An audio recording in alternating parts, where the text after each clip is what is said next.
Brilliant. Thanks, Chris. Hi, Thomas. Hi, Paul. How are you? I'm very good. I hope you're well. Thomas, I wondered if you have any of your injured players back for this game or any fresh injury concerns? No, I think it's looking a bit more positive. Is there anyone more? Yes. So Sergio and Matthias Jensen will be available for this game. So that's compared to the Port Vale game. So that's positive. You've got to the halfway point of this Premier League season. You've played 19 games. How would you assess that first half of the season for Brentford? I think it's been a good first half. I think we tried to become an asset to the Premier League and try to attack it, being positive and brave. And I also think, actually, looking back at our performances, that we maybe could have got a few more points, which is quite impressive. And also with our injury list, taking that into mind as well. I think that's been good. But yeah, that's looking a little bit backwards. Looking forward, we only one game at a time, massive focus, try to maximize and see if we can get 3 points tomorrow. That was the next question, actually, about looking forward into the second half. Do you get to the point now where you are maybe looking at a points total? Do you set the team and the squad a points total to get to? Yeah, no, not at all. I only two targets. One, extremely focused on the next game. Two, end as high as possible. Instead of only go for a certain point or go just as high as possible. Maximize every single day. And this game against Southampton, what are you expecting from them? And obviously so much disruption to the Premier League at the moment, but in terms of your opponents tomorrow, what are you expecting? Yeah, I think Southampton is a good, experienced Premier League side. I think Ralph Hasenhüttl have done with his coaching staff a top job down there. Because when I see a team, and his team is very well organized, very well drilled. We know they're coming most likely in 4-4-2. I know they can go 3-4-3, and potentially they're coming in that tomorrow. But the energy and the structure in their middle high press is very impressive. They go very front-footed, and I would say one of the best at some stages. Sometimes maybe the best high pressing energy team in the league. Very impressive. So we need to be aware to deal with that. And then of course they have some key players. I think Ward-Prowse is a fantastic midfielder. I must say, maybe the best set piece taker in the league. Maybe the best free kick taker, direct free kick taker in the world. I think there's only one, left footer in Paris Saint-Germain that is maybe better. So probably the best right footer in the league, in the world. In the world is especially high praise. With that in mind, do you have to hammer that message home to your players, maybe just to be a bit sensible in terms of giving away free kicks in and around those areas? Yeah, of course we need to be aware of that. We've seen so many times the last couple of years where he just put to the top corner. So it's not as a penalty, but it's close to for Ward-Prowse. So of course around the area we need to be aware. But we are that every game, try to avoid giving a foul away there. So I know he's done well. I was hoping to ask you, Thomas, actually about Ralph Hasenhüttl's comments recently. He talked about that maybe coronavirus isn't exactly the decisive factor for some of these postponements we're seeing in the league at the moment. I just wondered, did you have any thoughts on that? Do you think the rule needs to change about postponements, more transparency, anything like that? I don't know. I think actually it's been okay transparent. I think for me it's just, I think there's these three principles. I can't remember them now on top of my head. That is the reason for a postponement or in terms of COVID. And one of them is actually not only COVID, but that is you need to have these 13 or 14 outfielders available from your first team squad. And I think that's a rule as long as that is clear. But of course, when we hear about then it's also injuries and COVID and African Cup of Nations players not available, then I don't know what is right or wrong. I just need to be as transparent as possible. You can also look at COVID. It's just like it's like a flu. So it could be a very bad flu over winter that make people getting sick, which it is. And if you have a sick player, injured player, I guess that's the same. They're not available. So yeah, that's it. And just a final one on transfers. I wondered if you've had any breakthrough in bringing anybody in and maybe losing anybody this month. And also, obviously, you come up against Southampton, and I know you were asked about Rasmus Ankersen last week, I think. But what impact does he leaving have on any transfer policy at the club? At Southampton or Brentford? Oh, sorry, at Brentford, yeah. Brentford, yeah. First, of course, it's a month where we always in the market, always looking to see if we can strengthen the squad. We're not in a massive hurry or massive need. I'm satisfied with the squad. That's from the beginning of the season. And then it's also about, I think we need to get a few players out on loan to maximize their game time and their potential. And Rasmus, as I said last press conference, I think it was a key part of developing this club. I think developing the transfer strategy together with Phil Giles and Matthew Benham and the head of recruitment, Rob Rowan, and of course Lee Dykes. I think he played a big part of that for us. But we are in a good place, and we have a fantastic foundation, and we will build from here. I wish him all the best in the future. It's been really wish the best for him. Maybe not Tuesday night. Thomas, thank you. Good luck. You're welcome. Thank you. Mark next, PLP. Hey, Thomas. Just looking at the fact it's a rearranged game, in terms of your sort of preparation for it, you would have done the bulk of that before the game that originally due to be played. How much extra stuff do you need to do to top it up before playing them? I think we did more or less the same, because it was after the Man United game where our training ground more or less was closed down. So we didn't do too much. But of course, I already back then looked a few games. So yeah, normal preparation going through these 4 to 6 games that we are aware of, and prepare the team today. So yeah, a little bit more normal, I would say. You could perhaps argue that it's worse for you to be playing them now, because at the time that the game was originally due to be played, Southampton hadn't won for a while. They picked up a couple of decent results in the Cup and also away to West Ham. So they've got more momentum and belief now than they would have had when you were due to play them. Yeah, I think Southampton is a very good team. I think they, as I said before, very well drilled, very difficult to play against because they come with that intensity, very open games that make it difficult. So I agree with you that maybe they were not in the best form, but the last 5 to 6 games, they look very sharp. The intensity is back in their pressure. The structure is bang on, and they got some good results. So it's going to be a tough game, unbelievable tough game. It'll be the team on the day that both teams will probably press high, and it's the team that picks up that ball, second ball, whatever, and have that final quality in the final third that will win that game. We'll go there and do our best to try to win it, but we know it's going to be tough. I know that you say that you take every game as it comes and you want to look forward, but if you do take a glance at the table and see that you're above some established Premier League sides like Everton and Southampton, what satisfaction do you take from that if you do allow yourself a glance at the table? Yeah, of course, I'm aware. We say never look at the table, but of course you look at it once in a while. But you can't use that to too much. You can all, as you said, yes, okay, pretty nice now.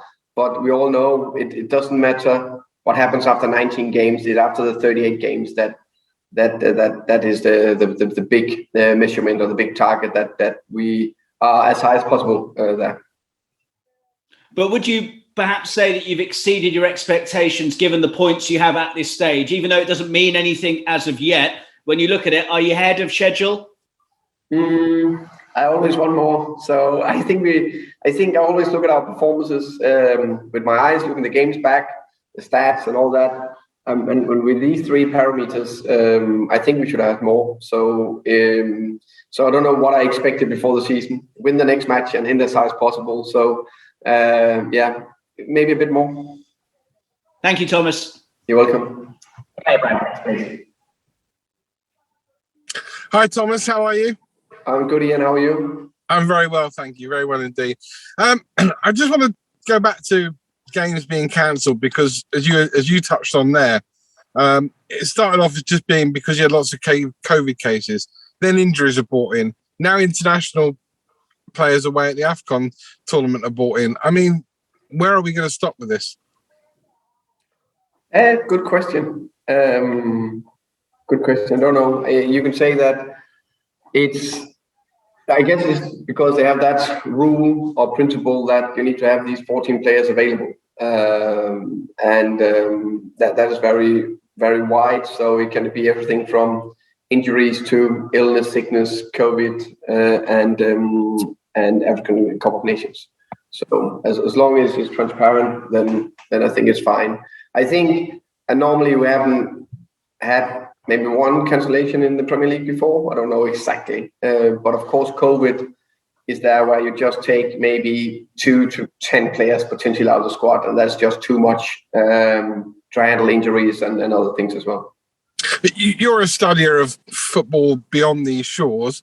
The week before Christmas, there were no games called off in the Bundesliga in Spain or in Italy. And likewise over this weekend. I know Italy had some problems last midweek, but over this weekend, I think just one game in France got called off. Why is it we're struggling to get games on here when they're being played all over Europe and everybody's being attacked by this by this COVID? Good question. I don't know exactly what their principle are. Of course, I followed the leagues, as you said, Ian, but not that close to know how many players they have missed the different teams in Germany or Spain or France. So I don't know exactly, to be fair. Yeah. Let's talk about Ralph Hasenhüttl. I spoke to him about 2 hours ago. And I said that, do you know Thomas Frank very well? You know, he's a great guy to talk to about football. Do you know him very well? And he goes, oh, yeah. I mean, we play them in international breaks, in friendly matches at their training ground and our training ground all the time. And it seems like your best mates almost. I don't know if we're best mates. We have nothing against you. I like Ralph. He's a good guy. Yes, we played them in the friendlies a couple of times and also in the Carabao Cup last year. So good guy, very good coach, as I said. Very well drilled team. Just two more. First of all, the away form in the second half of the season. Would you like to see that go back to what it was right at the beginning of the season when you won at places like West Ham? I would love that. Let's start Tuesday night. That'll be fantastic. I think honestly, we go into every game and we've proven so far that we have a chance to get points or win it every single time. The only time we didn't was actually away to Burnley. So that confidence, hopefully you can bring that to tomorrow against Southampton. I know it's going to be very tough, and there will be spells where we need to defend extremely well. But hopefully we can have longer spells where we can be on top of the game. And finally, without putting too much pressure on him, how much in the second half of the season do you think, or do you hope, that Ivan Toney can produce the kind of form that we know he can, and we were talking about earlier in the season when people were mentioning England? As you said, I think he had a very good first half of the season with us. So first, if he can replicate that, I'll be very pleased. I think he can do even more. I think there's a few players that can do a bit more in the second half of the season, but I've been pleased with what I've seen so far. I know Ivan is very ambitious and always want to play better and do better, and he trains very hard every day in the training pitch. So I expect and hope that he will add another level. Brilliant. Good luck tomorrow night. Good to see you again. Thank you. Likewise. Afternoon, Thomas. Hope you had a good Sunday. Yes. Afternoon, Phil. Yes, very good Sunday. A little bit busy with work, but good Sunday. I bet. Just very quickly, the FA Cup draw, what did you make of it? I prefer a draw at home and against the team that was not in the Premier League, but it is what it is. If you want to go all the way, you need to beat all of the teams. So, we'll look forward to it when the game arrives. Just something you're talking about, James Ward-Prowse, and obviously before the last opportunity to play this game, you were talking about how good a set piece taker he is. Do you ever see football moving to a point where special skill sets are adapted? Players, athletes are adapted so you can get people who can do specific things into a team, so they can still be a strong enough team player, but their skills give you that option within the 11 or within the 16 or whatever you can use?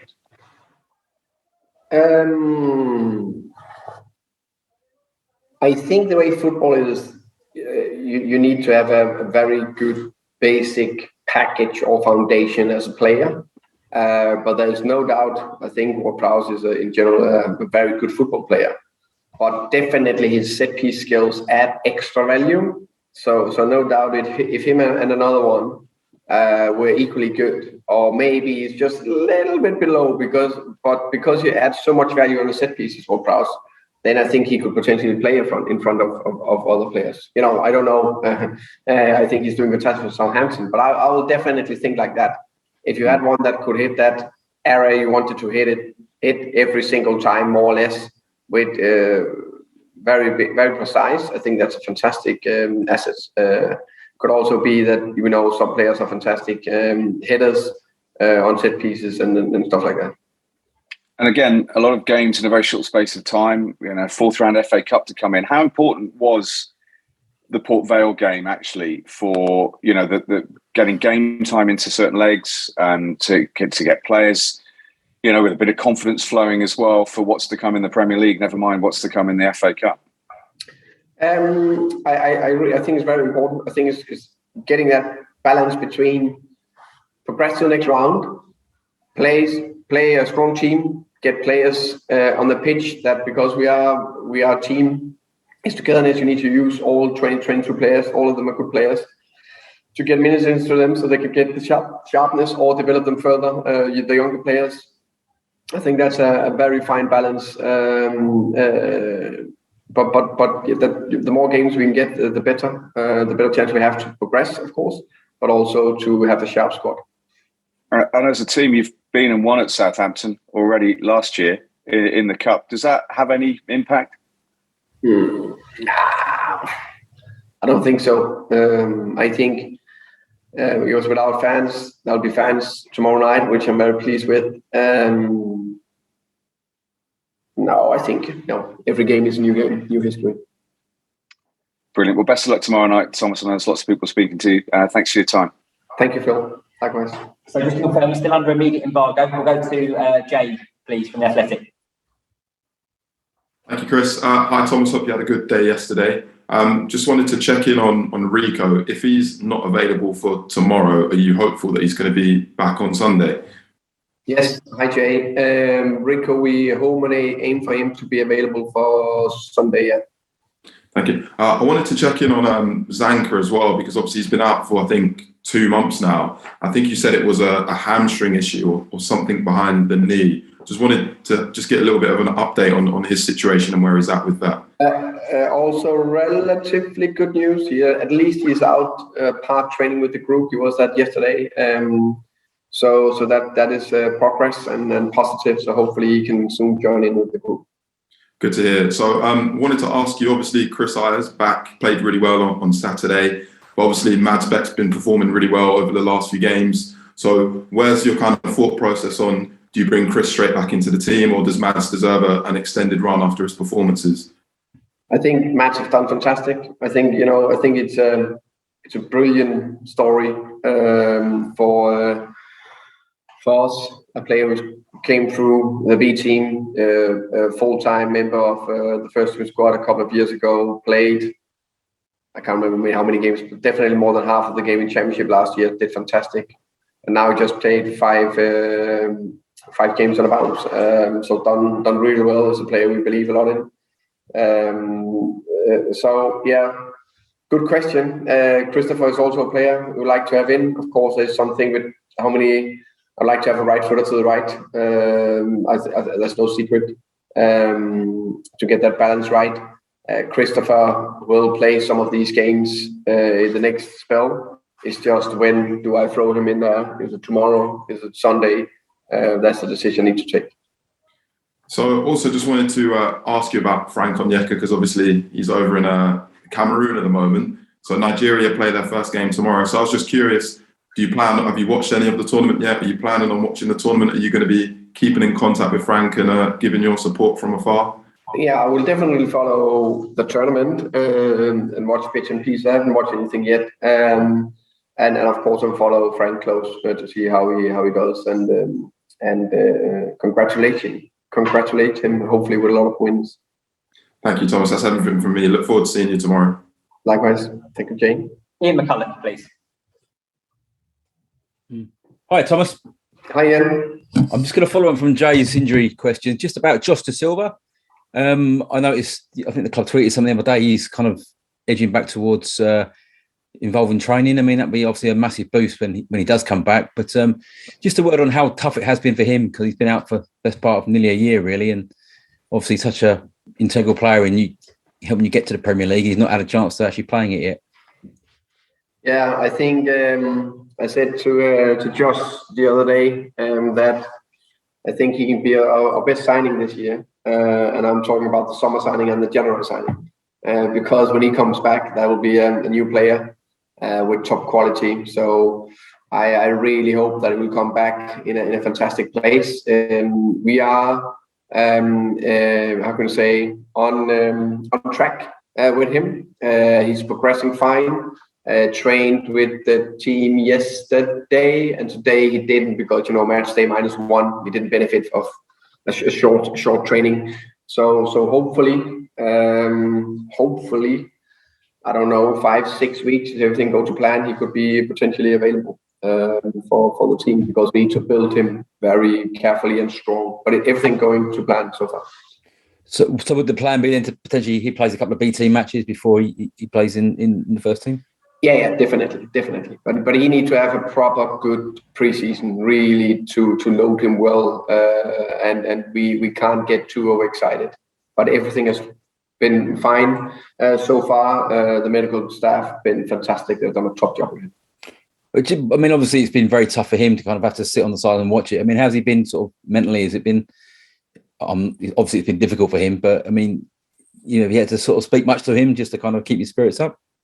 Yeah, I've been speaking quite a lot with him during the period. Also tried to send him quite a few podcasts, either about leadership or another player with that history, or compare different situations. Try to give him a bit to get involved in. And of course, every day he came in, just said, Josh, looking forward to have you back, give him a hug.